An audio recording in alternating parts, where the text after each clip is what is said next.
వ్యాజ్యంలో సోమవారం నిర్ణయం హైకోర్టు వెల్లడి. పదోన్నతులు ఇవ్వకుండా ఉద్యోగులను వేధిస్తున్నారంటే ఐఏఎస్ అధికారి.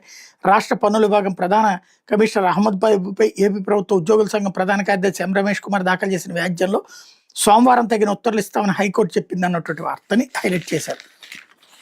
ఇకపోతే సాక్షి వచ్చేటప్పటికి రాష్ట్ర వ్యాప్తంగా మందులు సర్జికల్స్కి తీవ్ర కటకట. సర్కారు ఆసుపత్రుల సంకటం. సూది దూది సిరంజీలు కూడా బయట కొనాల్సిన దుస్థితి. వైద్య సంరక్షణలో అత్యంత కీలకమైన బోధన ఆసుపత్రుల్లో తీవ్ర స్థాయిలో మందుల కొరత.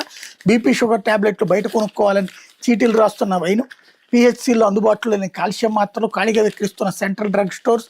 మందులు సర్జికల్ కొనుగోళ్ల రూపంలో ఒక్కో రోగిపై వందల నుంచి వేలలో భారం మోపుతున్న బాబు సర్కార్. రోగులకు ఉచితంగా ఇవ్వాల్సిన మందులపై అంతులేని నిర్లక్ష్యం. రాష్ట్ర వ్యాప్తంగా వేధిస్తున్న వెంటిలేటర్ కొరత. విజయవాడలో 80కి గాను అందుబాటులో కేవలం 35 మాత్రమే. తిరుపతి రియాలో 120 వెంటిలేటర్ ఉంటే 60 మరమ్మతులు. కమిషన్లు ఇచ్చే కంపెనీకే కాంట్రాక్ట్ అప్పచెప్పడానికి ఇవ్వడానికి టెండర్ ప్రక్రియ సాగితే కమిషన్ల రోగుల ప్రాణాలతో చెలగాటం అన్నటువంటిది హైలైట్ చేశారు.